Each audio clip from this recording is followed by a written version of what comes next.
नमो वरहंतारं नमो सिद्धारं नमो वार्याणं नमो वज्रायाणं नमो लोहि सवसाहुरं शुद्धात्मानमनेकान्तं साधुमत्तं मङ्गलं वन्दे सन्दस्य सिद्ध्यर्थं सन्दस्य प्रकाशकम् मङ्गलं भगवान् वीरो मङ्गलं गौतम गणे मङ्गलं कुन्दकुन्दाद्यो जैन धर्मोऽस्तमङ्गलं सर्वमङ्गलमाङ्गल्यं सर्वकल्याणकारकं प्रधानं सर्वधर्माणां जैनं जयतु शासनम्।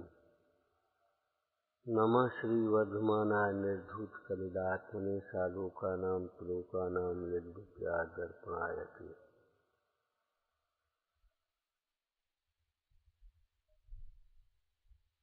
कितना वैसा शब्द समझते लोग में, अकिंचन, इसके पास कुछ नहीं हो। किसी के पास अगर विवाह संबंध आदि कहीं करना हो, अरे उसके पास न घर का मकान है, न दुकान है, न कोई आजीव का, अरे कुछ नहीं है उसके पास, कुछ नहीं है, कैसा मानते? लेकिन यहाँ कहे उत्तम आकिंचन धर्म, अकिंचन अकिंचन का भाव, उत्तम आकिंचन धर्म, कुछ नहीं है और एक जिन्हें कुछ चाह नहीं है।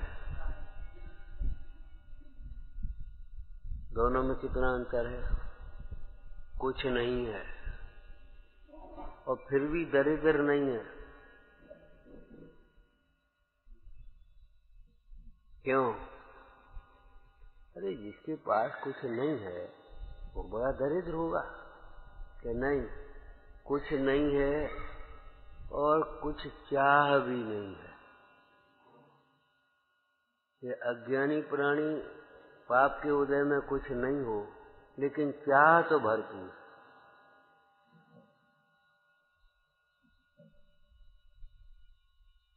तो अब अकिंचन धर्म किसको कहेंगे? विचार करना। जिन कछु इच्छा जाके नहीं होगी।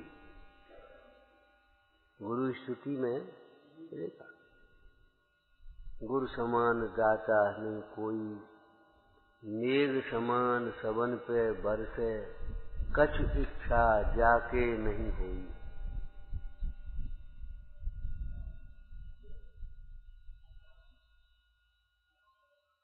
तारन तरन जहाज सुगुर हैं, सब कुटुंब मिल डूबे तो ही ताते निर्मल मन में, ज्ञानत निर्मल मन में, राखो गुरुपद पंकज दोई। सुंदर भजन है।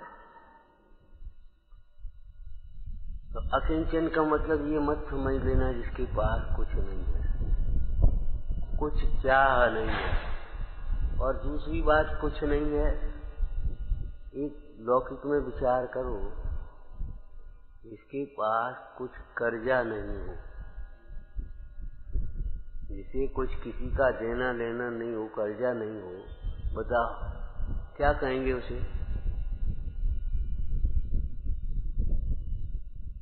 जिसे कोई बीमारी नहीं हो उसे क्या कहेंगे? वो भाग्यवान है कि बिना भाग्य वाला? बोलो।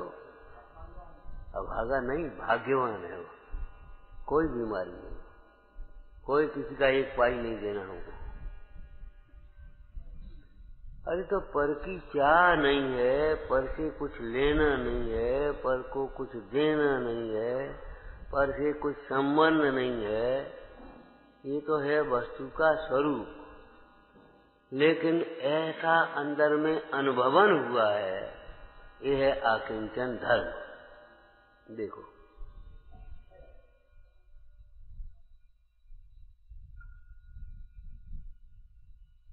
अपने ज्ञान दर्शनमय स्वरूप के बिना, अपने ज्ञान दर्शन स्वरूप के अतिरिक्त अन्य किंचन मात्र भी मेरा नहीं है। मैं किसी अन्य द्रव्य का नहीं हूँ। ऐसे अनुभवन को आकिंचन धर्म कहते हैं। आत्मा अकिंचन है, स्वभाव से ही अकिंचन है। आत्मा को के पास पर का कुछ भी नहीं है और आत्मा को पर की कुछ जरूरत भी नहीं है, पर से कुछ भी संबंध भी नहीं है। ऐसा नहीं है आत्मा को अपने अस्तित्व के लिए किसी अन्य की जरूरत हो। द्रव्य संग्रह में जीवत्व अधिकार लिखा, जीव के 9 अधिकारों में जीवत्व अधिकार। जीवत्व माने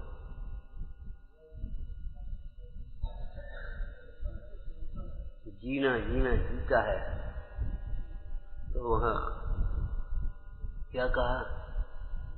जीव अपने प्राणों से जीता है। 10 प्राण जो लिखे, इंद्रिय बल आयु श्वासोच्छ्वास, ये व्यवहार नय का कथन है। और अपने चैतन्य प्राणों से जीता है ये परमात्मा। जीव मन जीवतीत, जीव जीता है, बस जन्मता है और फिर मरता है, ऐसा नहीं है। जीता है अनादि काल से और अनंत काल तक। तो काहे से जीता है? इन 10 प्राणों का तो संयोग होता है और वियोग होता है।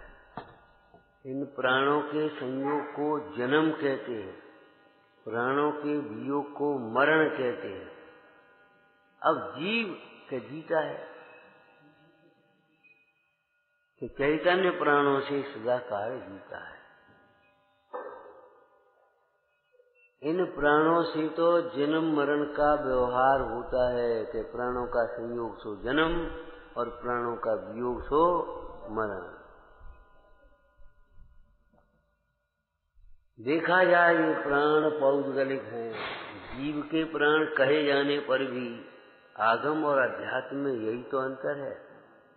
आगम में जीव के 14 जीव समास हैं, 14 मार्गणा हैं, 14 गुणस्थान हैं। जीव के ये 5 शरीर हैं, संगनन है, संघात है, ये सब है। और समय साथ जी ने कहा वर्णार्थ गुणस्थान पर्यंत भाव जीव के नहीं।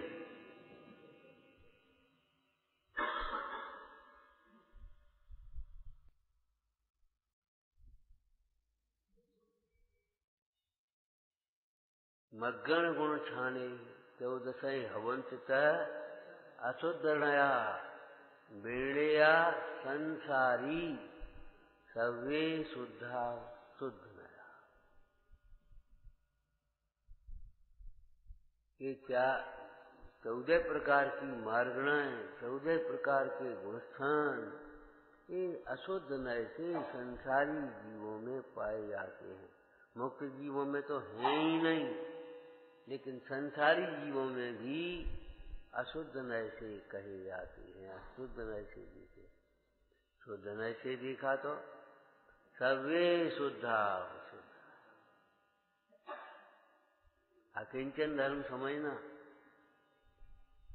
आगम में या व्यवहार नय से जिन्हें जीव के कहे गए हैं, इस अकिंचन धर्म में क्या कह रहे? ये जीव के जो कहे गए मार्गणा गुणस्थान आदि के भाव है, वर्णादि गुणस्थान पर्यंत 29 भाव जीव के कहे गए जिन्हें आगम में, ये जीव के नहीं है। जीव के नहीं।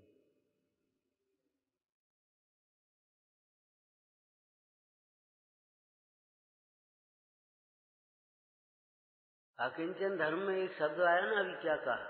ये वस्तु स्वरूप है, जीव के नहीं है। मतलब सिद्ध भगवान के नहीं है ये मत सोचो, ये हमारे नहीं है और अभी भी नहीं है। मोह बस हमें अपने से लगते हैं, हमारे नहीं तो कौन के। लेकिन ये हमारे भी नहीं है और अभी नहीं है, ऐसा नहीं है। अभी की बात है मुख्य में, अभी नहीं है, अभी तो है। जब मुक्त होंगे तब नहीं होंगे कि नहीं, अभी ही नहीं है।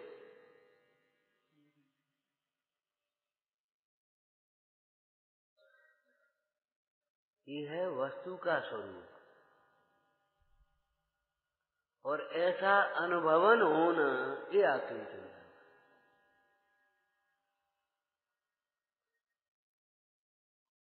हमारे नहीं है।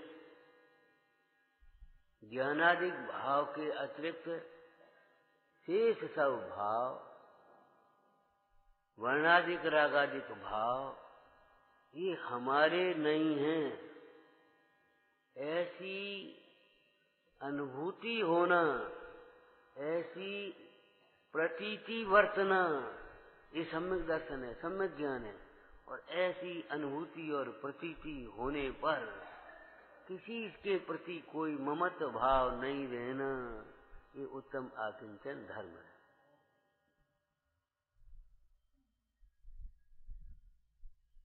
आपने 10 लक्षण विधान में पंडित टेकचंद जी का विधान देखा होगा। आकिंचन धर्म की पूजा में 12 भावनाओं का लिखा। ये 12 भावना कहाँ से आ गई थी? लोगों को बड़ा अटपटा लगता है, पूजा में सब 12 भावना होने लगी। तो क्या दुर्भावना करोगे? क्या संयोगों की भावना करोगे? क्या करोगे? ये आकिंचन धर्म का और 12 भावनाओं का क्या संबंध है, ये बताओ। इन 12 भावनाओं को भाता हुआ जीव आकिंचन धर्म को प्राप्त होता है। कल त्याग धर्म की चर्चा थी और आज आकिंचन धर्म की क्या संबंध है? देखो, ये कपड़े उतारते जाओ, उतारते जाओ, उतारते जाओ, अंत में क्या नग्न रह गए कि नहीं रह गए? ऐसे ये शरीर उतारते जाओ, अलग करते जाओ, कर्म अलग करते रह गए अकेला। माने ये त्याग धर्म का फल है, ये समझ लो।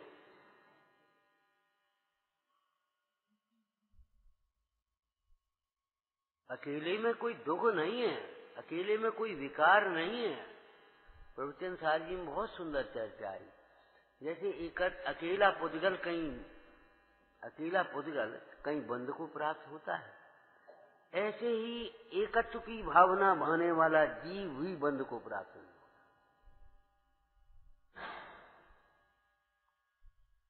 एक में अशुद्धि नहीं, एक में अशुद्धि नहीं होगी।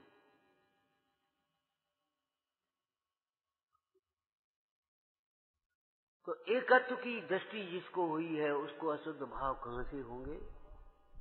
एकत्व की अनुभूति में अशुद्ध भाव कहां से आएंगे? एकत्व की भावना भाता हुआ एक में रम गया, लीन हो गया, मग्न हो गया।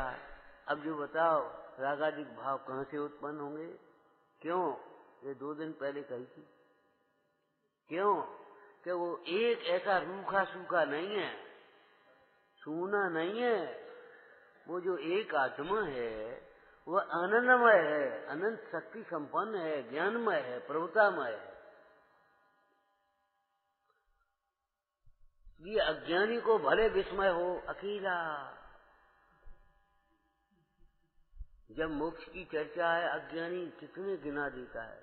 अरे मोक्ष में क्या है?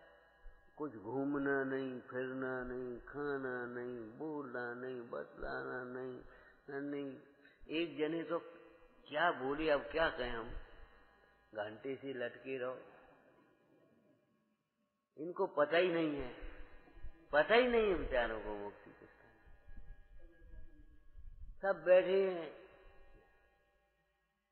पंडित टेकचंद जी ने कहा सुदर्श तरंगिणी में, इस विश्व में 6 द्रव्य ऐसे हैं जैसे कोई गुफा में 6 मुंडाज ध्यान मग्न बैठे हो। किसी को किसी से कोई मतलब नहीं, कोई किसी को। पुद्गल अपना परिणमन कर रहा है। और समय सार जी में बड़ी सुंदर चर्चा की। भले पुद्गल में ज्ञान नहीं है, लेकिन वो अपना परिणमन नहीं कर रहा है। परिणमन के लिए ज्ञान की जरूरत नहीं है, आइए लगा पर। अब धीरे धीरे धीरे धीरे धीरे पुराना हो रहा है, जीर्ण हो रहा है। इसको ज्ञान नहीं है जीर्ण किसको कहते हैं। ये रंग हो गया, धीरे धीरे धीरे धीरे मैला होना शुरू हो गया। मैला होता यार, अरे अब तो बहुत मैला हो गया। कब? कितने दिन में? आचार्य भगवंतों ने जन्म को ही मरण की शुरुआत कही है। जन्म को मरण का प्रारंभ कहा है। ये समझ में आया कि नहीं? क्या देखो, आयु कर्म होता है ना, तो जिस भाव में बनता है उस भाव में तो उदय में आ नहीं रहा। अगली आयु हुई, जब जन्म हुआ जाकर के, थोड़ी आयु कर्म की थैली खुल गई। एक एक समय कम उसका निकलना चालू। मरण, इसको अवीची मरण कहते हैं। और शरीर आदि से ये 10 प्राण छूट जाना, ये तद्भव मरण कहलाता है। भाव बदल गया। जोई दिन कटे सोई आयु में अवश्य घटे, बूंद बूंद बीते जैसे अंजुलि को जल है। आपको लगता है 20 वर्ष के हो गए, सच बात ये 20 वर्ष घट गए इस आयु में। 30 वर्ष के हो गए कि 30 वर्ष घट गए, 40 वर्ष के हो गए 40 वर्ष घट गए, 50 वर्ष हो गए 50 वर्ष घट गए। बाकी अब कहा रही चाहे तू विचार सही। क्या रह गया तुम्हारा ये बताओ? कितनी सी आयु तुम्हारी मुट्ठी में है। भूतकाल की जो परिणति चली चली आ रही, तो घटता चला जा रहा जीवन। और आप आनंद से बड़े हो गए, लड़का बड़ा हो गया, हम बड़े हो गए। अरे बड़े हो गए कि घट गए?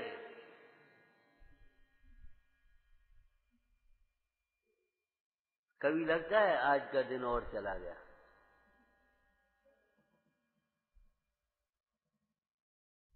आराधना पर नजर हो तब लगेगी बात। बिना आराधना किए हुए आज का दिन और चला गया। आज का दिन और चला गया। एक एक दिन करके ही तो ये पूरी हो रही है। एक एक क्षण करके पूरा हो रहा दिन। ऐसा थोड़ी है कि एकदम पूरा हो जाता हो। एक एक दिन करके, एक एक क्षण करके, एक एक समय करके। आत्मा त्रिकाली है तो एक एक समय है कि नहीं? वो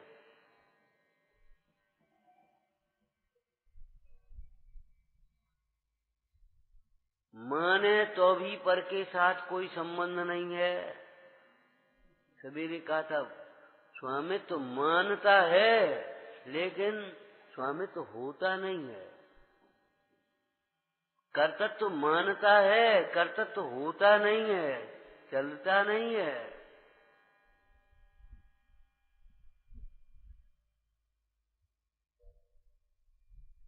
ये वस्तु का स्वरूप है। अज्ञानी के लिए अलग है और ज्ञानी के लिए अलग है, ऐसा नहीं समझना।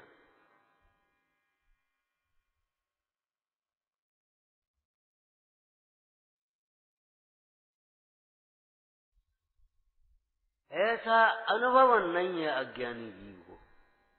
जिसे ऐसा अनुभवन है उसे है ज्ञान, ज्ञानी कहेंगे। और जिसे अनुभवन नहीं है वो अज्ञानी है। और इन व्याख्या, इन धर्मों की व्याख्या में एक विशेषता और लिखी है। यद्यपि इन धर्मों की अकिंचन मुख्य रूप से मुनिराज को कहते हैं।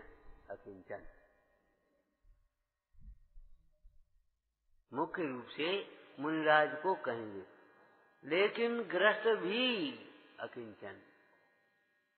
किस अपेक्षा से? कि मुनिराज के किंचित मात्र भी परिग्रह नहीं है, तिल तो मात्र परिग्रह नहीं, ठीक है ना? और गृहस्थ को परिग्रह में रुचि ही नहीं है। ज्ञानी हो, 6 खंड का वैभव हो, 6 खंड का साम्राज्य हो, लेकिन रुचि नहीं।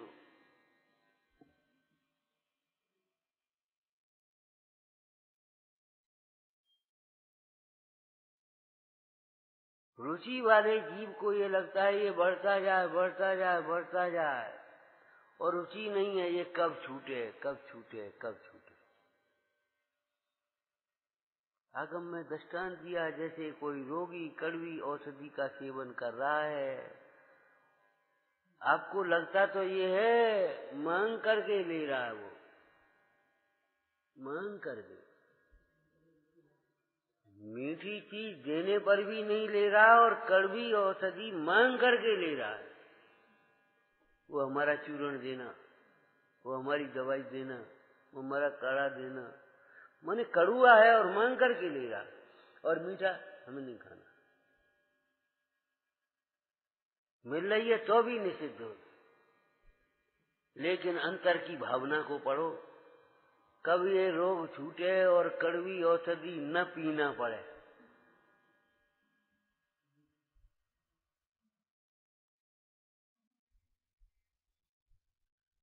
गर्भ संग्रह टीका में सम्यक दृष्टि का 14 गुण स्थानों में चर्चा करते हुए, विवेचन करते हुए क्या कहा?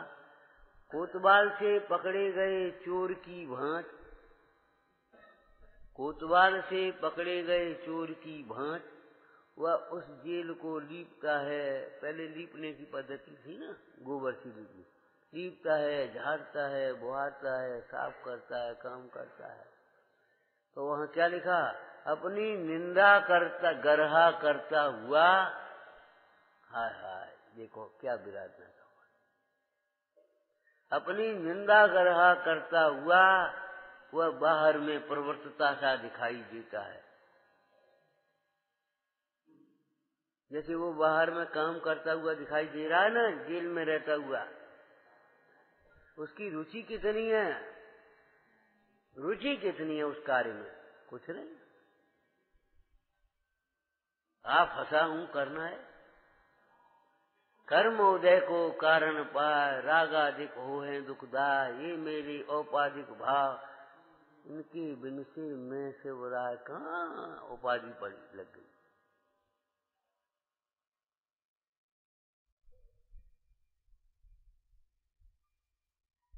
धर्म में समझ में आया क्या शब्द मुख्य है?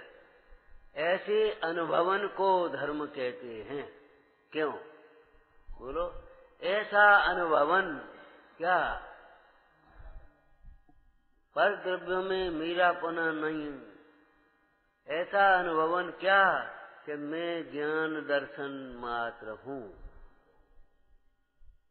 ऐसा अनुभवन दुख से छुड़ाने वाला है और आनंद को प्राप्त कराने वाला है, सुख को प्राप्त कराने वाला। और धर्म से ही कहते हैं जो धरत, जो संसार दुखों से छुड़ाकर उत्तम सुख में परिग्रह की चाह,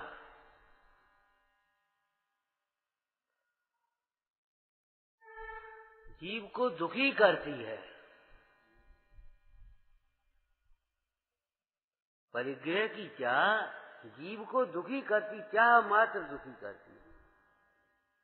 परिग्रह का न होना और न होना बाहर परिग्रह का, बाह्य परिग्रह का होना न होना, कम होना अधिक होना, ये सब उदय के आश्रित है। पुण्य का उदय है नहीं चाहने पर भी हो रहा, और पाप का उदय चाहने पर भी नहीं हो रहा। बाह्य पर यहाँ लिखा कि बाह्य परिग्रह से तो रहित तो दरिद्र पशु आदि सब देखे जाते हैं, उनके पास कुछ नहीं है। लेकिन अंतरंग परिग्रह जिन्हें नहीं है, मुख्य रूप से परिग्रह का लक्षण चाह। हमें सारजी में परिग्रह किसको कहा? अनिच्छक कहा, अपरिग्रही। इच्छा को परिग्रह कहा, इच्छा को परिग्रह कहा। परिग्रह नहीं होने पर भी परिग्रह की इच्छा है तो वह परिग्रही ही है, और परिग्रह होने पर भी इसका मतलब ये हुआ कि अगर परिग्रह की इच्छा नहीं है और निवृत्ति की भावना है, ये कब छूटे? तो अनंतानुबंधी परिग्रह कदापि नहीं हो सकता।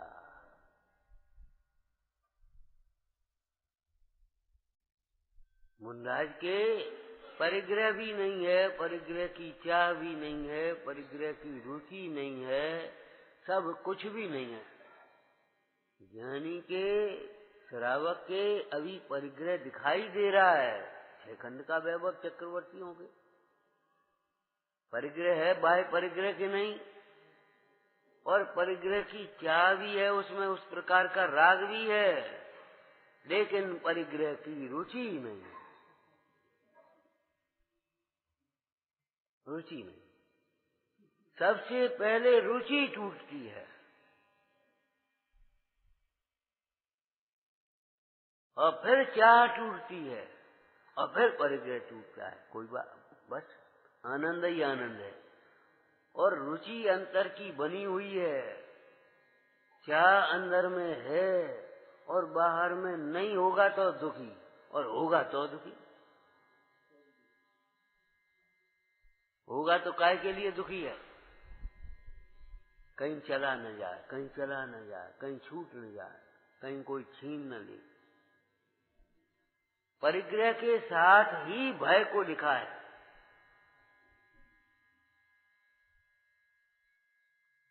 परिग्रह के साथ ही भय। आपके पास धन वैभव है कुछ और जा रहे हैं, ज्यादा भय, और धन वैभव नहीं, अकेले चले जा रहे, तो अभी भय है कि नहीं? कोई मार न दे, कोई बांध न दे, कोई पकड़ न ले, लेकिन बांधेगा, मारेगा, पकड़ेगा तो किसको?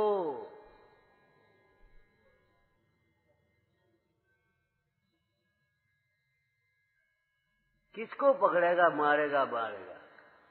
मुनीश्वर को ये भय नहीं है, ये विकल्प नहीं है। क्यों? कि किसको? मैं अमूर्तिक प्रदेशों का पुंज, ज्ञानादि गुणों का धारी, मुझे कैसे बांधेगा? कोई आकाश को बांध के बताए, आकाश को मार करके बताए, आकाश को कोई छेदन करके बताए?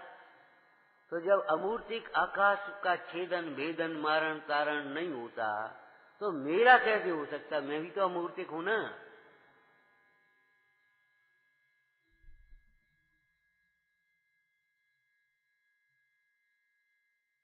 धर्म किसको कहा? ऐसा अनुभवन, ऐसा अनुभवन। होना और नहीं होना ये अलग बात है, उसकी चाह होना और चाह नहीं होना ये संबंध देखो।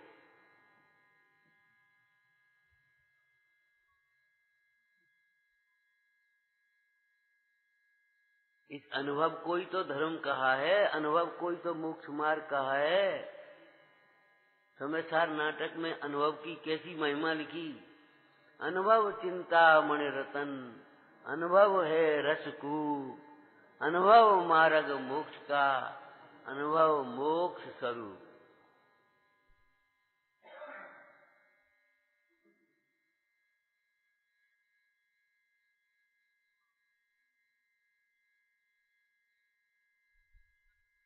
पिछली बार एक दृष्टांत दिया था, शायद याद हो।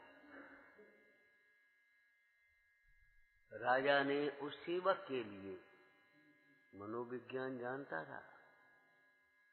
भाई हम तुम्हारी सेवा से प्रसन्न हैं, अब तुम असक्ता असमर्थता प्रकट कर रहे हो कि अब सेवा नहीं बनती, बुढ़ापा आ गया, तो ठीक है, हम तुम्हें निवृत्ति दे रहे हैं और इनाम दे रहे हैं।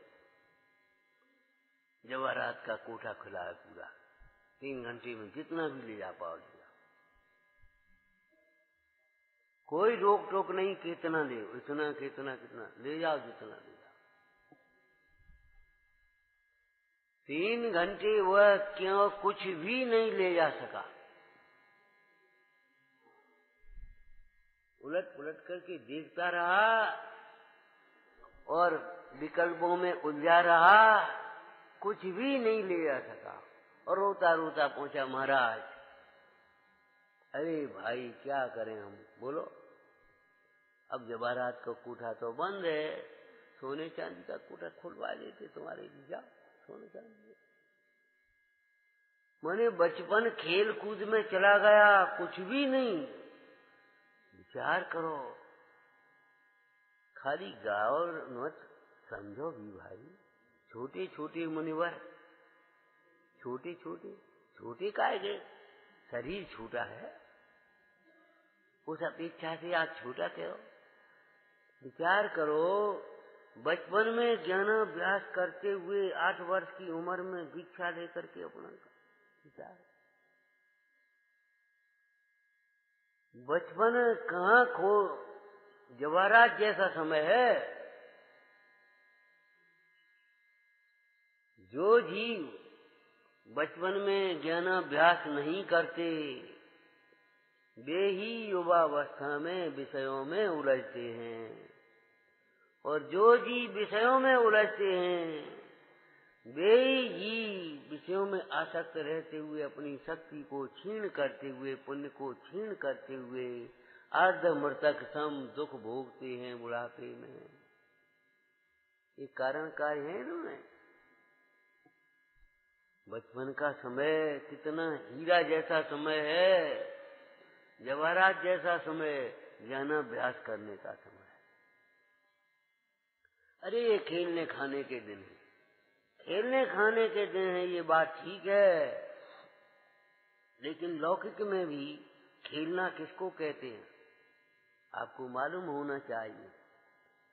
खेल में, और पहले भी कहा था, खेल में और ऊधम में अंतर होता है। ये बच्चा बड़ा ऊधम कर रहे बच्चे और खेल रहे, कितना अंतर है। खेलने में अनुशासन है, खेलने में एक उत्साह है, खेलने में हर्ष है। और उनसे कह दो भैया ये देखो ये रखे सामने, ये सब उठा उठा करके भीतर तो रख दो, तो बोझा। और उनसे कहो यहाँ तुम खेला करो, साफ तो कर लो। हाँ तो बस अब यार लो, तो इनको साफ सर कहाँ रख दें, वो खेल हो गया ना उनके लिए। अरे खेलने के दिन हैं, लेकिन ध्यान रखना गंदे खेल खेलने के दिन नहीं है, जुआ खेलने के दिन नहीं है। खेलने के तो हैं, खेलो मने कब करते हैं। हमारे यहाँ भी ज्ञानियों को क्या लिखा, खेल करें सेव मार्ग में, खेलो खेलो। कैसे खेलो, खेल करें सेव मार्ग में।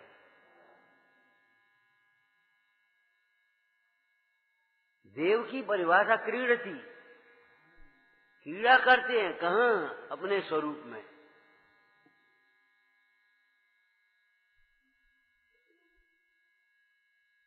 विलास शब्द का प्रयोग किया, चिद विलास। विलास मने एक आनंदमय क्रीड़ा। विकार अलग चीज है और विलास अलग चीज है। खेलने के दिन तो हैं, लेकिन कैसा खेल खेलो, खेल खेल में पढ़ते भी जाओ, कुछ समझते भी जाओ भाई।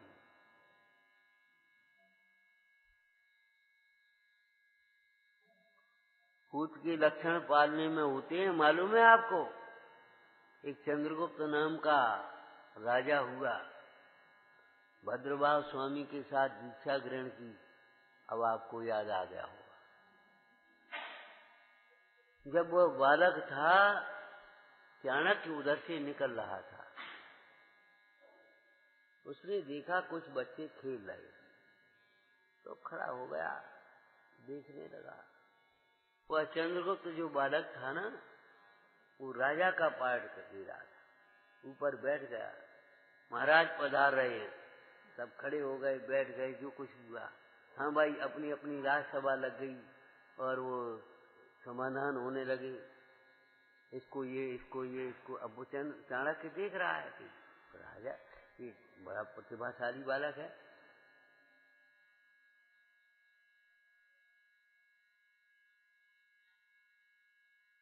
चाणक्य भी पहुंच गया। महाराज चंद्रगुप्त की जय हो, हम विप्र हैं, दूध पीने के लिए हमको गाय मिल जाए। वे गाय चर रही हैं, ले लो जो पसंद हो। महाराज वो गाय वाला रोकेगा, किसकी हिम्मत है महाराज चंद्रगुप्त की आज्ञा भंग कर।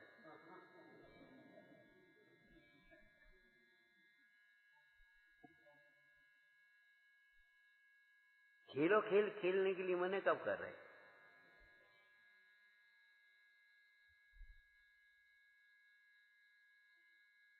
क्यों भाई? 1 2 3 4 जैन धर्म की जय जयकार। खेलो खेल मने कब कर रहे? मतलब खेल खेल में मन के परिणाम विकृत न हो। खेल ऐसा खेलो जो तुम्हारे स्वास्थ्य और संयम के लिए, संस्कृति के लिए बढ़ाने वाला हो। पहले की शिक्षा में आज की शिक्षा में थोड़ा सा अंतर है। शिक्षा क्या, जीवन पद्धति समझ लो। पहले शरीर को मजबूत करते थे, अब दिमाग को मजबूत करने की बात खाली रह गई। शरीर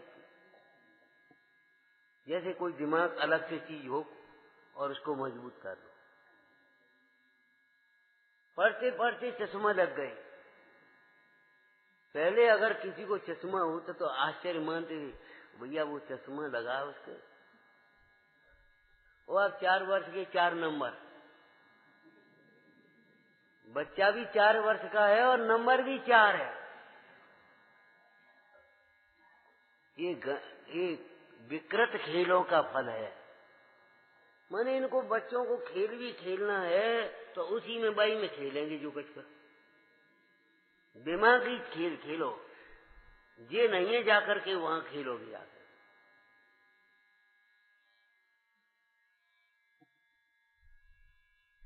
जैसे एक वो शारीरिक खेल है, एक ये मानसिक खेल है, ऐसे ही हम ये कह रहे हैं, एक ये लौकिक खेल है, एक ये अलौकिक खेल है।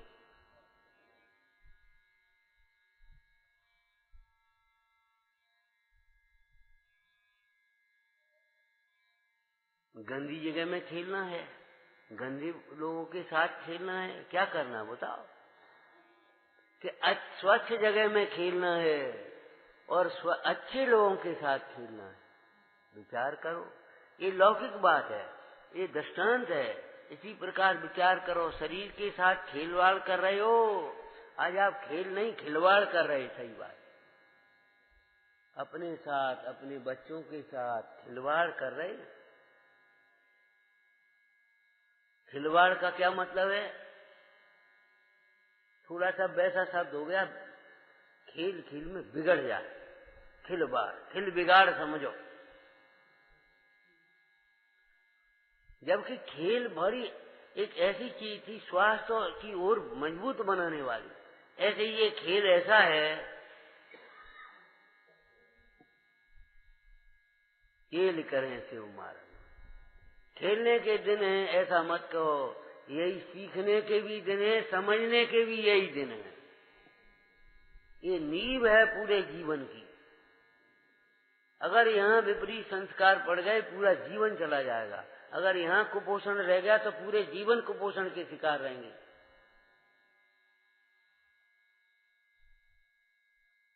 प्रारंभ के समय की बात हम बताएं, जब घर घर भोजन करने चले जाते थे तो मन में नया जोश मन में आया तो छोड़ दिया। आज ये नहीं खाना, आज ये नहीं खाना, आज ये नहीं करना, ये नहीं करना।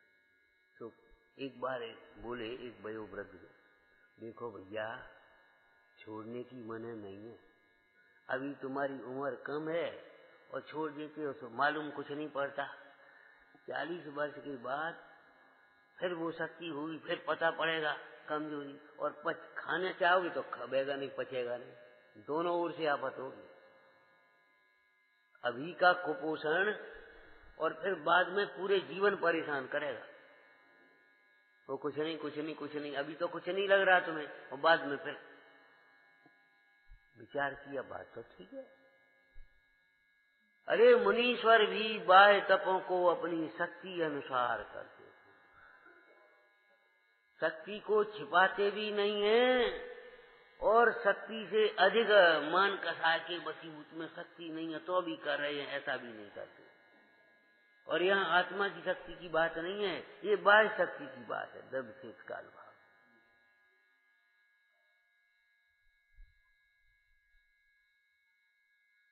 बचपन में अगर ज्ञानाभ्यास नहीं हुआ, देह और आत्मा का भेद ज्ञान नहीं हुआ और भोगों में सुख की कल्पना रही, तो ज्यों-ज्यों बढ़ेंगे फिर क्या होगा? वही वासनाएं बढ़ती चली जाएंगी, वही विकृतियां बढ़ती चली जाएंगी, रच पच गए, फिर बुढ़ापा जल्दी आ गया, कहाँ आ गया, कैसा आ गया, अर्धमृतक संबूढ़।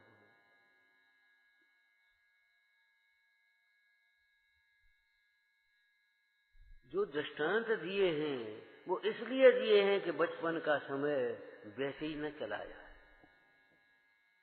अब आपका चला गया तो रोने की जरूरत नहीं है, गई सो गई, अब राख रही को। लेकिन ध्यान रखना, बचपन ज्ञानाभ्यास के लिए है। अगर कुछ सीखना है तो बच्चा बनना पड़ेगा, बालक बस। अगर आपने अपने को हम बड़े हो गए और अब हम पढ़ेंगे, बालबोध पढ़ेंगे, अब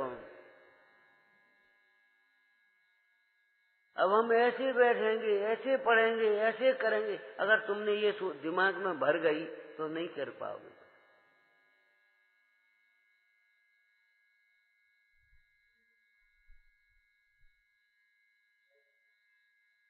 दूसरा समय सोने चांदी का है, कोठा खोला और कुछ भी नहीं ले जा पाया, एक परमाणु मात्र, कुछ नहीं, उलझ गया। ऐसे ही आप विचार करो, बचपन चला गया, क्या मिला? अगर वेद ज्ञान किया होता तो कैसा आनंद होता। कभी बुजुर्ग लोग याद कर लेते हैं, क्या बताएं, वो मकान बेच दिया उस समय, सस्ती में चला गया 5,000 में। आज होता तो वो 5 करोड़ का था, मकान होता तो, आज को पैसा होता तो, आज को पिताजी बने होते तो, आज को फलाना होता तो। ये कभी विचार नहीं करेगा, अगर हमने वेद ज्ञान किया होता तो ये लालसाएं नहीं परेशान करने। अगर वेद ज्ञान किया होता यहाँ आते ही नहीं, और यहाँ आकर के भी अगर वेद ज्ञान या अध्यात्म विद्या सीख ली होती, वेद ज्ञान कर लिया होता तो उलझते नहीं। उलझ भी गए होते तो वेद ज्ञान क्या बताया था, वेद ज्ञान 6 खंड की वैभव में से ऐसे निकाल देता, ऐसे चल देता। वो आप सोचते हो कि अरे अब कैसे निकलें, क्या करें, मजबूरी। ये मोह की मजबूरियां हैं। मोह की मजबूरियां माने मोह के कारण हमें लगती है हम मजबूर हैं, हम पराधीन हैं।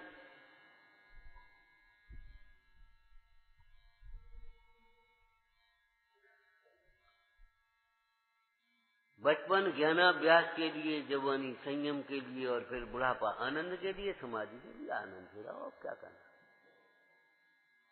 ये एक तरह का आप सर्वेक्षण कर लेना, कितने ही बुढ़ापे पर, माने वृद्ध लोगों पर, चाहे सर्वेक्षण कर लेना, चाहे अपने बुढ़ापे का विचार करके, अपना ज्ञान के लिए ये तो चाहिए नहीं, विचार करके आप निर्णय कर लेना। अज्ञानी का बुढ़ापा उपाधिमय होता है, क्लेशमय होता है, बोझा होता है। ज्ञानी का बुढ़ापा समाधिमय, शांतिमय है। क्यों? शरीर की शक्ति घटी है, उससे ज्यादा उसकी इच्छाएं घट गई, कोई तकलीफ ही नहीं। निगाह कमजोर हो गई तो अब कुछ देखने की ज्यादा अभिलाषा भी नहीं है कि मेला देखो, कि ठेला देखो, कि सिनेमा देखो, कि टीवी देखो, कि ये देखो, कि वो देखो। अब इच्छा भी नहीं है, घट गई तो ठीक है, कोई दिक्कत नहीं। अपने स्वाध्याय लायक है, काम हो गया काम। तकलीफ तो ये है कि वो शरीर की शक्ति तो घटी है, लेकिन अंदर की इच्छाएं नहीं घटी।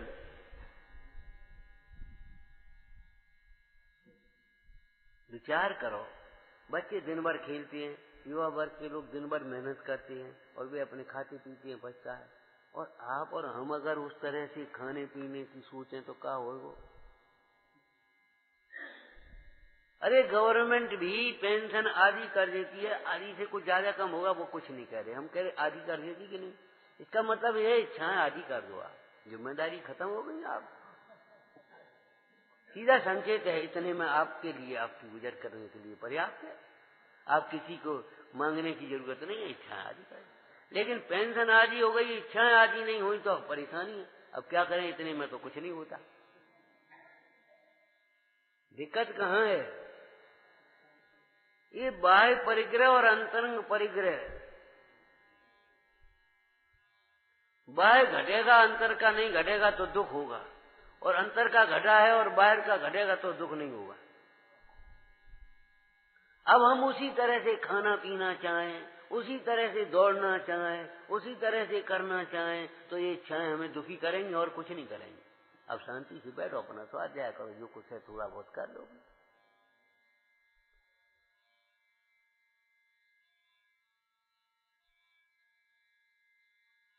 अज्ञानी का बुढ़ापा उपाधिमय क्लेशमय क्यों है? अब जिम्मेदारी खत्म हो गई और अंदर की जिम्मेदारी छोड़ी नहीं, कर्तृत्व का भार। अब हमें कोई पूछता नहीं। एक वयोवृद्ध व्यक्ति इसलिए दुखी हैं, दुकान पर बैठे, और इसलिए दुखी हैं, जो आता है सो लड़के को पूछता चला आता है, हमें कोई पूछता नहीं। अरे भाई, अब उस दुकान उसकी है, वो फलाना कहाँ है? अरे हम तो हैं। अरे नहीं, अब उनको ये दुख है कि बताओ, सब जो आता है लड़के को पूछता आता, हमको कोई नहीं पूछता। ये नहीं जानते कि आप जब इस लड़के की उम्र पर थे तो आपको पूछते थे, तब पिताजी की इच्छा होती, तब आपको कुछ नहीं लगता था। अरे सब लड़के को पूछते हैं, और भाग्यशाली हो आप, लड़का आपको पूछता है। भाग्यशाली हो कि नहीं है लौकिक दृष्टि, लेकिन नहीं, भाग्यशाली आप हैं तब होंगे जब आप जिनवाणी को पूछेंगे ये काम करने योग्य है कि नहीं। जैसे लड़का पूछता, पिताजी ये काम कर लें, देखो बेटा समझ लो, इसमें ये होगा, ऐसा होगा, नहीं करो तो ठीक है, और फिर तुम समझ लो, नहीं हम नहीं करेंगे। तो ऐसे ही जो आपके अंदर में इच्छा उत्पन्न होती है, जिनवाणी से पूछो। भाग्यशाली तब है, भाग्यशाली वे नहीं है जिनके चरणों में दुनिया के माथे नवे हैं। भाग्यशाली वे हैं जिनका माथा जिनदेव को नमा है, देवसास गुरु के चरणों में नमा है। जिन्हें सब पूछते हैं वे भाग्यशाली नहीं, भाग्यशाली वे हैं जो जिनवाणी को पूछ रहे हैं। खाएं कि नहीं खाएं, जिनवाणी से पूछो भक्त है कि अभक्त है। पहले नंबर, आज कौन सा दिन है, पर्व है कि नहीं है, आज क्या बात है, दिन है कि रात है, कौन सा समय है, कैसा समय, जिनवाणी से पूछो, जिनवाणी बताएगी आपको, तो नहीं करना। ठीक है, जिनवाणी में जो कार्य निषिद्ध लिखे हैं वे निषिद्ध हैं। जिनवाणी में जो मानना नहीं है, माने जिनवाणी ने वस्तु के स्वरूप बताया, उसके विपरीत कुछ भी मानोगे तो क्या होगा बताओ। तो आकिंचन धर्म का मतलब इनके परिग्रह नहीं है। यद्यपि परिग्रह के ही दो भेद हो गए, अंतरंग परिग्रह, बहिरंग परिग्रह, और आगम में मूर्छा को ही परिग्रह का मुख्य लक्षण कहा है, इच्छाओं को परिग्रह कहा है। और बाह्य परिग्रह, धन धान्य आदि ये परिग्रह नहीं है, इसे उपचार से परिग्रह कहा। बहिरंग परिग्रह माने बाहर से दिखाई दे। अब बाहर से तो क्या कहें, कभी कभी भ्रांति भी हो जाती है ठूंठ और आदमी दिखाई दे रहा है, कुछ नहीं, पैर अपने बिल्कुल व्यवस्थित खड़े हैं और भागते हुए दिखाई दे रहे। होता है कि नहीं? आप देखो रेल की पटरियां नदी के किनारे ऐसी मिलती हुई दिखाई देगी, चौड़ाई कम होती चली जाएगी, कम होती कभी नहीं, मिलते कहां है, लेकिन दिखाई देती है।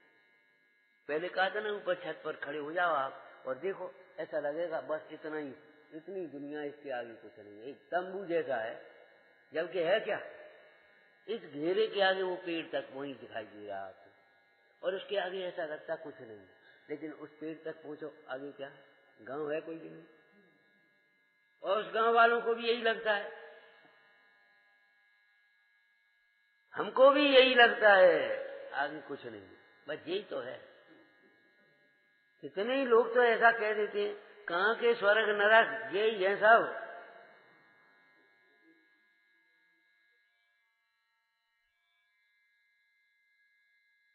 केवल प्रत्यक्ष को ही जो मानता है, परोक्ष को नहीं मानता है, वो नास्तिक है।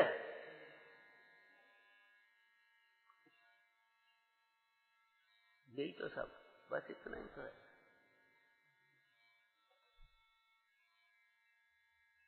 तो बहिरंग परिग्रह को उपचार से परिग्रह कहा है।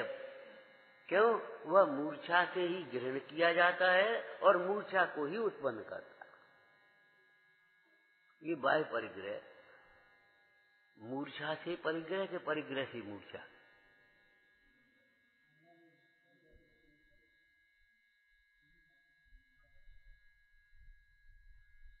परिग्रह मूर्छा से के मूर्छा से परिग्रह के परिग्रह से मूर्छा, कि पहले मूर्छा से परिग्रह हुई और परिग्रह में मूर्छा बढ़ती है।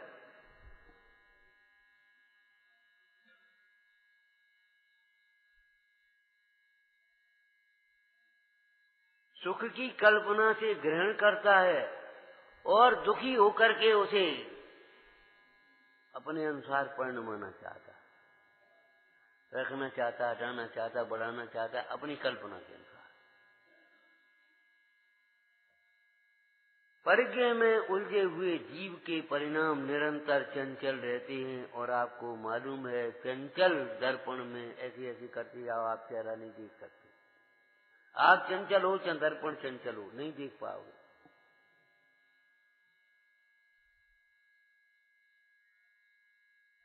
हमें कभी भूतकाल को याद कर करके दुखी मत होना। हमेशा ये सोचना, अगर वेद ज्ञान किया होता तो ये सब समस्याएं नहीं होती। कोई बात नहीं। अब आप प्राग भाव को फिर लगाओ। पहले धर्म नहीं किया है तो आज कर सकते हैं। ऐसा नहीं है पहले नहीं किया तो अब नहीं कर सकते। प्राग भाव है कि नहीं है? और आज भी कोई मजबूरी है तो आगे कर सकते हैं। लोग कहते पंचम काल में मुक्त तो होता नहीं, तो क्या करो? फिर संकलेश परिणाम करो, पाप में प्रवृत्त होगे क्या? मुक्त तो होता नहीं। अरे अभी नहीं होता तो आगे होगा, घबराने की बात नहीं है, आगे होगा। लेकिन तुम जब मोक्ष मार्ग के लिए प्रारंभ ही नहीं करोगे, तत्वाभ्यास ही नहीं करोगे, स्वानुभव नहीं करोगे, तो न अभी होगा और न आगे होगा।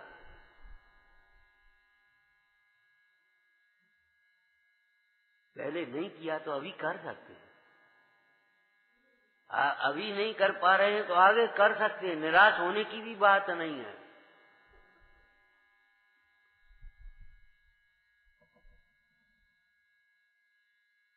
आगम में क्या कहा? जो नहीं कर पा रहे, जो धर्माचरण नहीं करते, उसकी भी श्रद्धा करो। हिंदी के संस्कृत प्राकृत क्या बोलोगे? जम सक्कई तम की रही तो कीजिए सत्य प्रमाण। एक ही बात है, कुछ भी बोलो, कीजिए सत्य प्रमाण। और सत्य बिना, अरे श्रद्धा तो करो।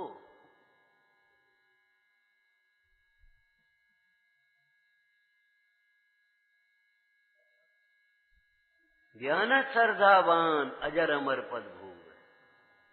श्रद्धावान जीव अल्पकाल में वह अजर अमर पद भोगवे। श्रद्धा तो करो। संगनन नहीं है, शक्ति नहीं है, कोई और बात नहीं। अरे श्रद्धा करने में इन सबकी बात जरूरत नहीं है। देह और आत्मा को साफ कैसे अलग करें? क्या आत्मघात कर लें? अरे आत्मघात करने की बात नहीं है। देह और आत्मा जब तक देह है तो है, रहेगी, अब कोई बात नहीं। लेकिन क्या करें साहब कि देह और आत्मा का भेद ज्ञान तो करो। देह को भिन्न तो मानो, पर को पर तो समझो।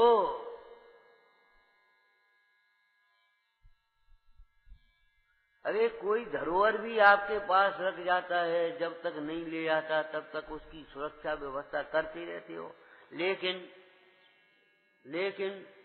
अपनी तो नहीं मानते।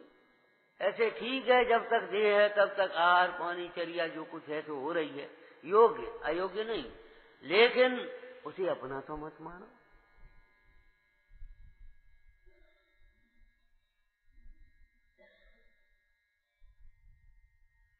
तो तो आकिंचन धर्म किसका नाम है? इस शब्द में बोलो अनुभवन। क्या अनुभवन? कि मैं ज्ञान दर्शन मात्र हूं, इसके अतिरिक्त अन्य कुछ भी मैं नहीं हूं। ये देह का संबंध मेरा स्वरूप नहीं है। मेरा स्वभाव तो सुख से परिपूर्ण है।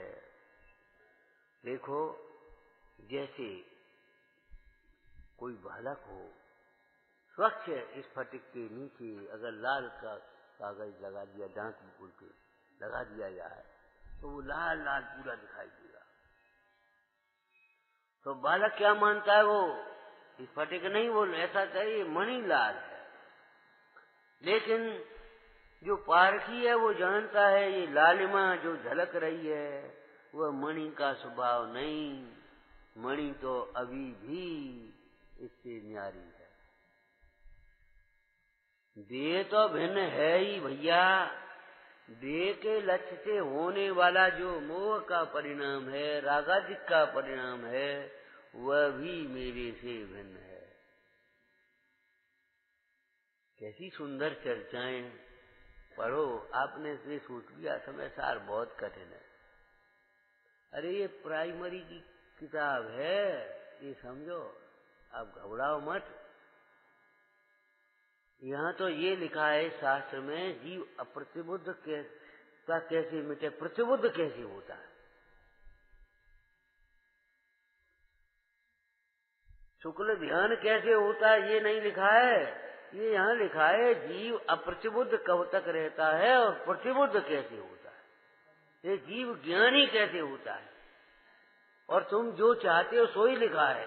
ये जीव आश्रमों से निवृत्त कैसे होता है, दुखों से निवृत्त छूटता कैसे। तुम दुखों से ही तो छूटना चाहते हो, तो तुम्हारे मन की बात लिखी है। इसमें दुखों से छूटने का प्रारंभिक उपाय लिखा, बिल्कुल पहला उपाय। प्रथम सुत ज्ञान के अवलंबन से ज्ञान स्वभावी आत्मा का निश्चय कर।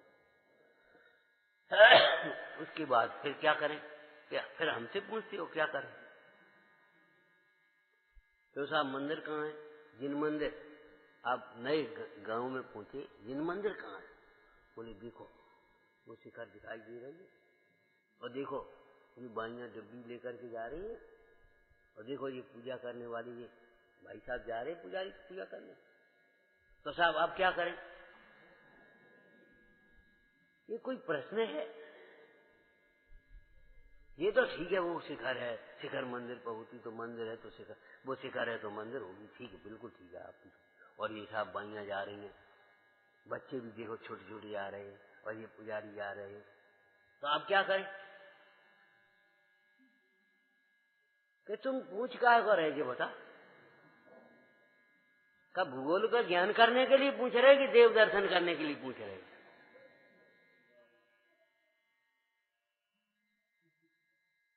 क्या अब क्या करें?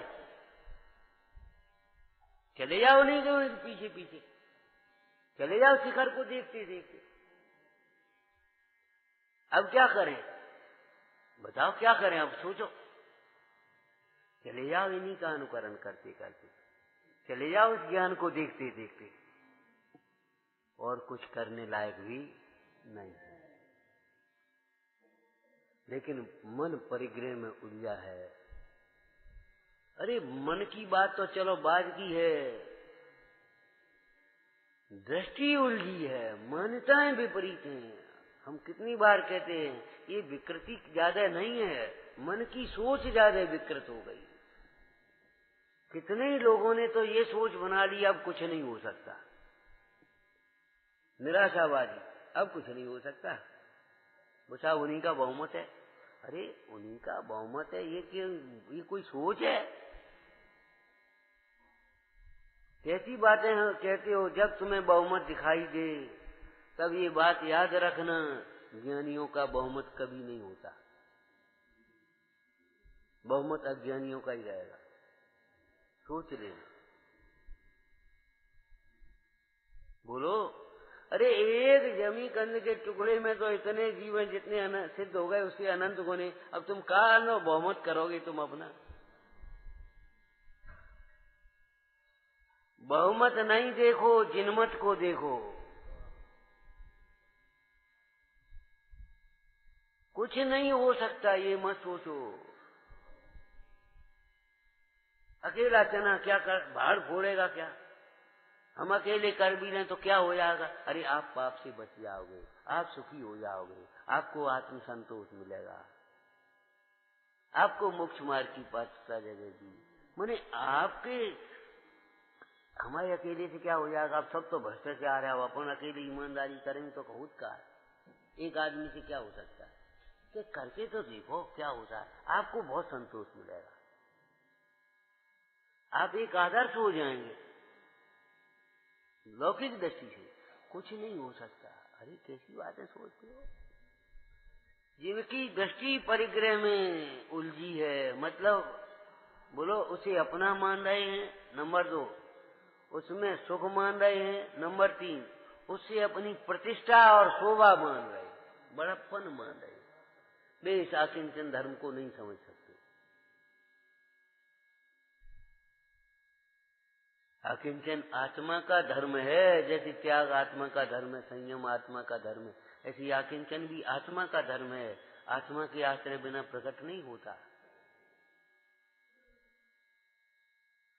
अरे क्या कहें भाई, जरा सा कलाकंद खाने के लिए भी तो मुंह को कुल्ला करना पड़ता है, मुंह साफ करना पड़ता है।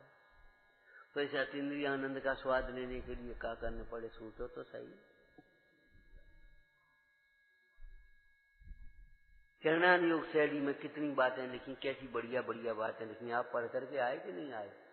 अगर आए तो धन्यवाद, नहीं तो जाकर के पढ़ना।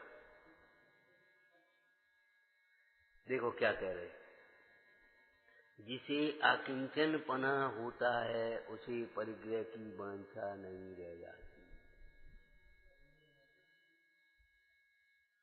शांति रखो। देखो परिग्रह की जरूरत पर के लिए ही है,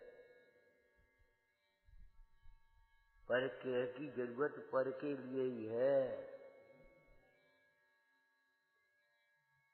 पर के लिए, हाँ, पर को अपना मानने वाले के लिए है। तो भैया कहीं सोनो ले ले, जीवर जीवर बनवा लो,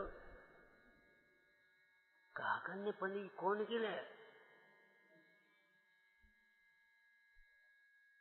अरे लड़का हो, उसके विवाह की कोई आशा हो तो सोच जाए, अब कौन के लिए?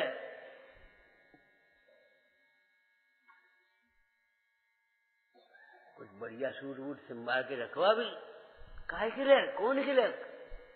कौन हमें बराते जाने?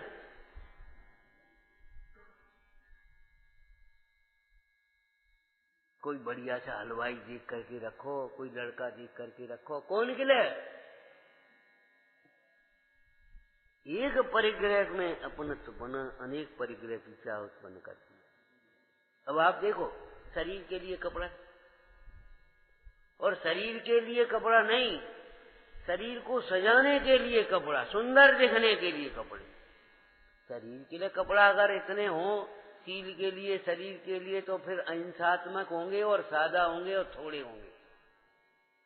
ये विशेषता होगी, सादा होंगे, अहिंसात्मक होंगे और थोड़े होंगे। लेकिन शरीर के लिए कपड़ा न होकर के हम कपड़ों के लिए चाह है भी करना, सुंदर सा दिखने की, बड़ा सा दिखने की, तो फिर कपड़े कैसे होंगे? कि चाय जैसे होंगे, चाय जितने होंगे। ये चाय जैसे और चाय जितने कपड़े आसक्ति के प्रतीक हैं। लेकिन जो भी है, एक भी हो, 2 हो, 10 हो, उससे कोई मतलब नहीं, तो शरीर के लिए ही तो कपड़े होंगे। अब विचार करो, जो देह से भिन्न अपने आत्म स्वरूप का आराधक है, भावना वाला जीव है, वो क्या सोचेगा? ये कपड़े कब छूटे? बोलो आप, क्या होगा उसका बाद? क्या लिखा है? जिसको अकिंचन धर्म माने इन देहादिक से भिन्न पर भावों से भिन्न आत्मा का अनुभवन हुआ, उसके परिग्रह की चाह नहीं रहती। अब चरणान योग के अनुसार इसका क्रम से पहले अनंतानुबंधी परिग्रह की चाह नहीं रहती, माने चाहे जैसा हो, चाहे नहीं हो, चाहे कुछ हो, ऐसा नहीं है। तो भैया ये तो बहुत चमड़ा नहीं पहनना, रेशम एक साड़ी बनने में, एक कुर्ता बनने में से बहुत इतने जीवों नहीं पहनना। समझ में आए ना? भैया तुम भले आदमी ये बाजिन बारी जैसे पहन नहीं पहनना, समझ गए कि नहीं? पीछे लिखा मार्दव धर्म में, उद्धत वस्त्र, उद्धतता के वस्त्र अभिमान के वशीभूत होकर के नहीं पहने। वस्त्र जब तक नहीं छूटे तब तक भी कितना कम होता। परिग्रह की चाह नहीं होती ज्ञानी को, अनिच्छक का है तो चाह नहीं होती। कितनी चाह नहीं होती आप बताओ? अनंतानुबंधी संबंधी। देखो नीचे इसमें इसी में लिखा है, यद्यपि अकिंचन धर्म प्रधान रूप से साधुओं के भी होता है, तथापि एक देश धर्म का धारक ग्रस्त भी उस अकिंचन धर्म को ग्रहण करने की इच्छा हो करता है। अकिंचन होने की भावना भाता है, अकिंचन होने की भावना भाता है। आगे बोलना, अकिंचन हूं ऐसी भावना। समझ पाए कुछ? ये प्राण है अध्यात्म अपना। मूल को सींचते रहोगे सारा वृक्ष हरा भरा रहेगा। इस वेद ज्ञान का सिंचन करते रहोगे सारा तुम्हारा परिणाम निर्मल रहेगा, उज्जवल रहेगा, बढ़ता जाएगा। और अगर ऐसे छोड़ा तो बस अहंकार आए बिना नहीं रहेगा। संतुष्टि बहुत लगे, हम बहुत कर रहे, इतना तो कर रहे और क्या करें, इतना तो कर रहे। एक देश धर्म का धारक ग्रस्त भी उस अकिंचन धर्म को ग्रहण करने की इच्छा रखता है, जो ग्रहाचार में। अब उसकी तो इच्छा है। अब उसकी जब इच्छा है तो जिसको दुकान बंद करनी है अपनी, वो नया नया माल ला करके शोरूम बना करके बनाएगा। कहे भैया माल वाल नहीं ला रहे सीजन, अब वो बंद करनी है। अब ये सोचे इसको भी निकाल दें, अब थोड़ा सा ले आए तो उसका मेल मिलाने के लिए खत्म करना है इसको। तो जिसको अकिंचन धर्म की भावना होती है बोलो, सो ग्रहाचार में भी मंदरागी होकर अति विरक्त होता है। क्या कहा? मंदरागी अति विरक्त है। अब मंदरागी में किधर चला जाएगा बोलो? अरे मंदराग में ये प्रशस्त राग प्रधान हो जाएगा, प्रशस्त गुण हो जाएगा। मंदरागी होकर अति विरक्त होता है। बड़ी सुंदर शब्द है, देखना। प्रामाणिक परिग्रह रखता है।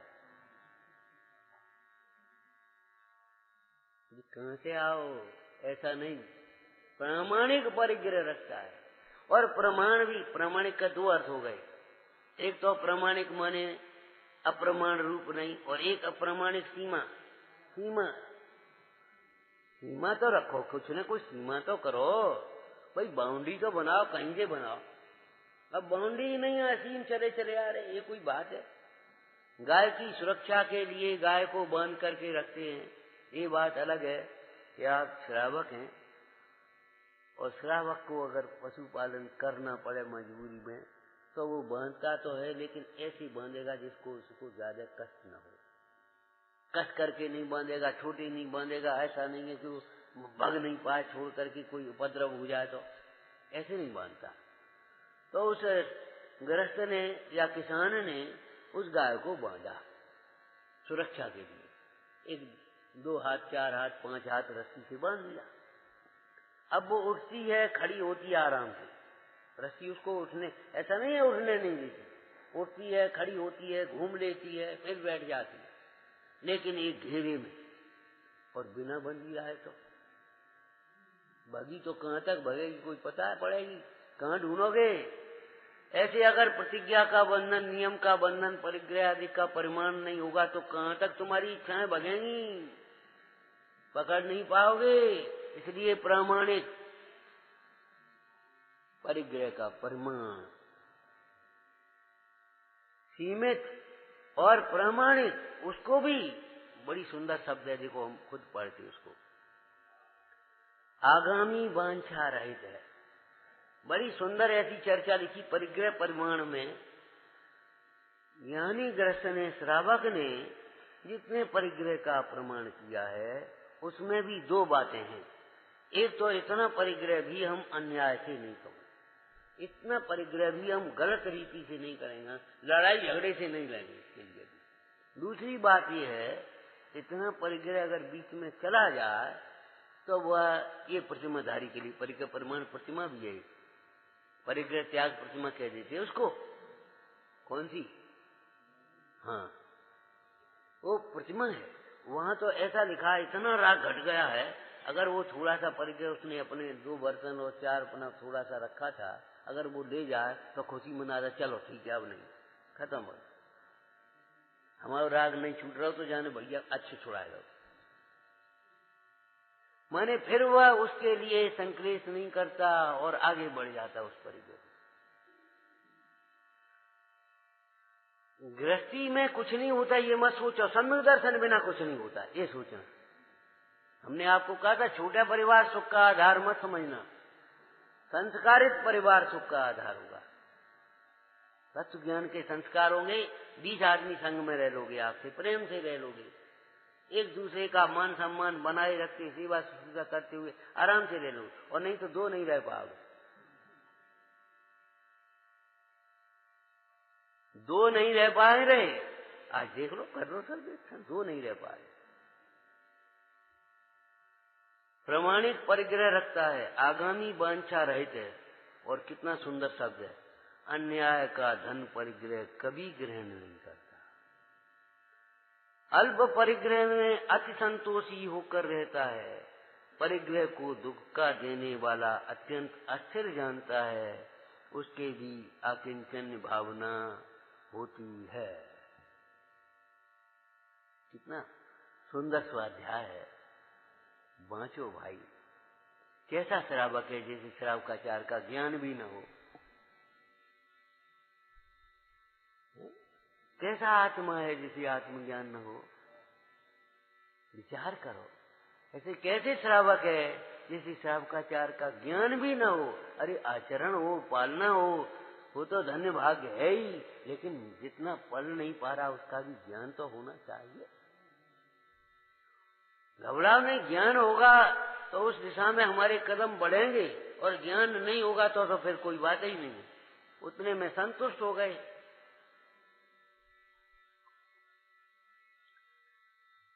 जिसके आकिंचनपना होता है, देखो कितने लाभ लिखे, उसे परिग्रह में वांछा नहीं रह जाती, आत्म ध्यान में लीनता होती, उसका मन लग जाता है।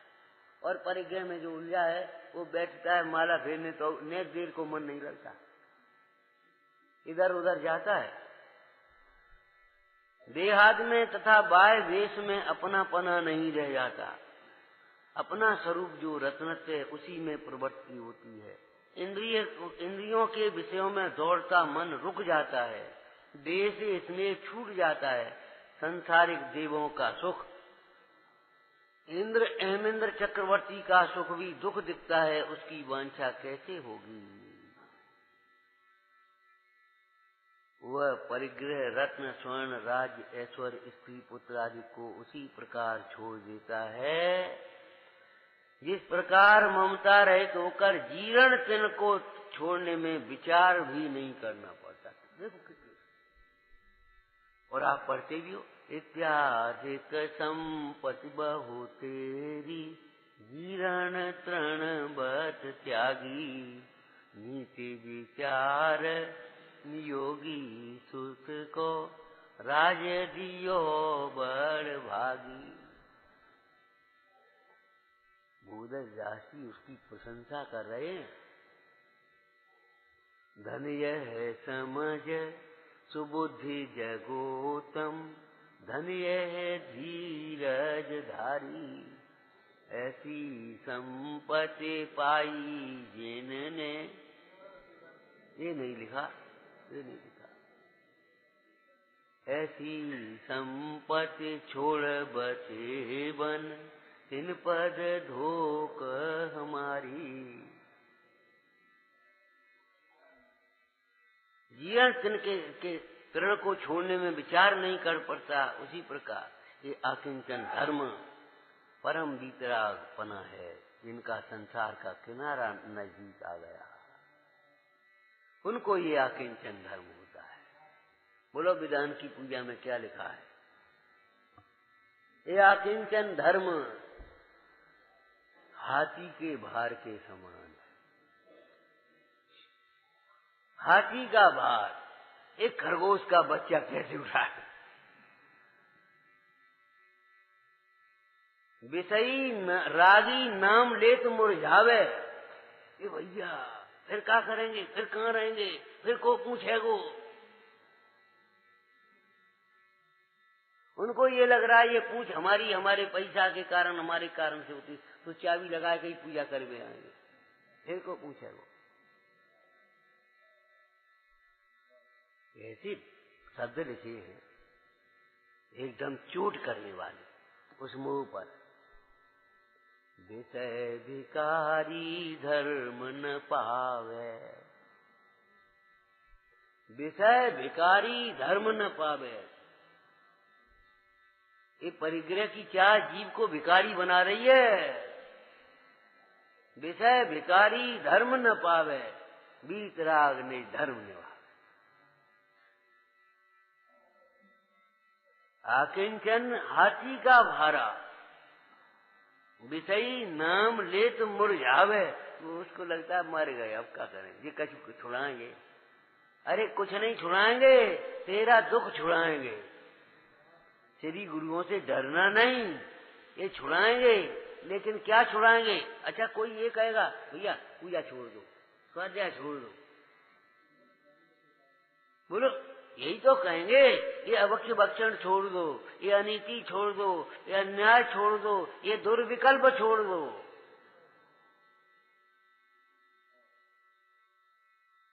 यद्यपि एकांत का निषेध है, जैन शासन अनेकांतवादी है, लेकिन फिर भी ही लगा करके प्रयोग किया है।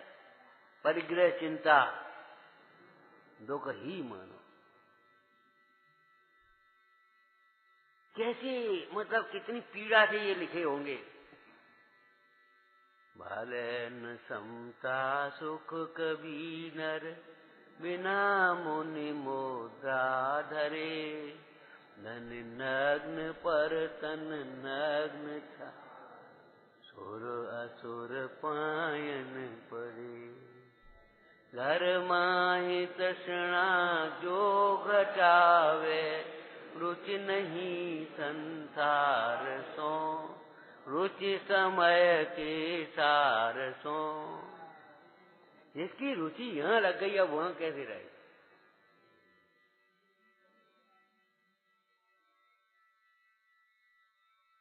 इन्हीं पंडित जी ने इसी वचन का की वो प्रशस्ति लिखते, पीछे से क्या लिखते प्रशस्ति, उसमें लिखा समय सार गुण वर्णन को कौन समझ? समय सार के गुणों को, महिमा को, इसकी एक तरह के चमत्कार को, प्रभाव को वर्णन करने में कौन समर्थ है? जिसकी दृष्टि में शुद्धात्मा आया, जिसके अनुभवन में शुद्धात्मा आया, वो सब इसको ऐसा लगता है सब बड़ी सहज तो बातें, शक्ति तो बातें, यही तो करने योग्य है। जिसने अपना जिनागम नहीं देखा, जिनागम की श्रद्धा नहीं हुई, जिसने अपना शुद्धात्मा नहीं पहचाना, उसको लगता है ये क्या कह रहे, कौन सा जमाना आ गया, पैसा बिना को पूछ रहे हो। अब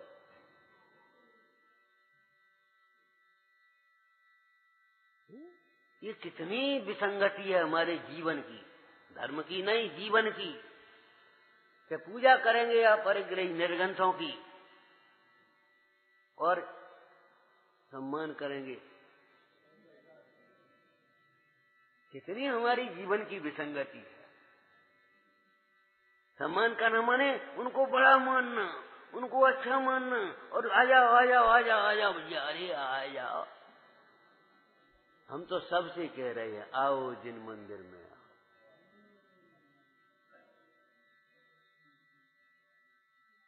आओ जिन मंदिर में आओ, ये नहीं अकेले, चाहे कहीं कोई बैठा हो, आओ आओ जिन मंदिर में आओ, श्री जिनवर के दर्शन पाओ, जिन शासन की महिमा गाओ। आया आया रे प्रसंग आनंद का, और आनंद में बस मगन मत हो जाइयो खाली कि बहुत अच्छा आज के आनंद कीजिए, इतने में रुकना मत। पाओ पाओ रे मार्ग निर्वाण, पाओ पाओ रे मार्ग निर्वाण। कैसे मिलेगा बोलो? शुद्धात्म का लक्ष्य बनाओ। कैसे मिलेगा ये मुक्ति का मार्ग और मुक्ति? शुद्धात्म का लक्ष्य बनाओ, निर्मल भेद ज्ञान प्रगटाओ, जग विषयों से चेत हटाओ। पाओ पाओ रे मार्ग निर्वाण,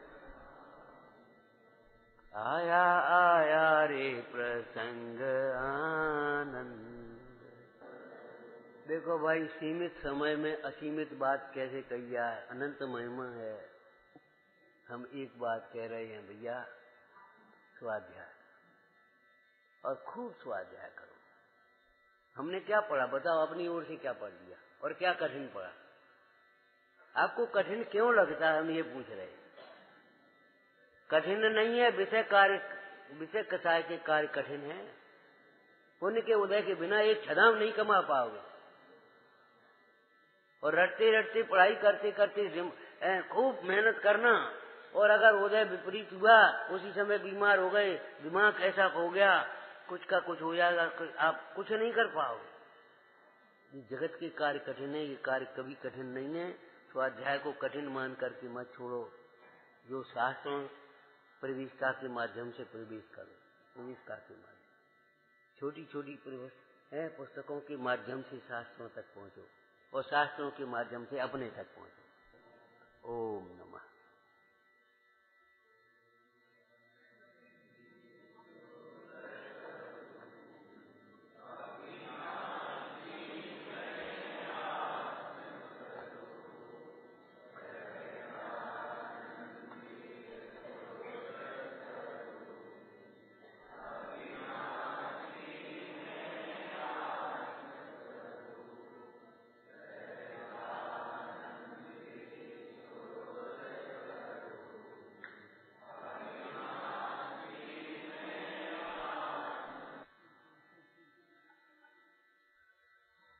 निज निधि निज में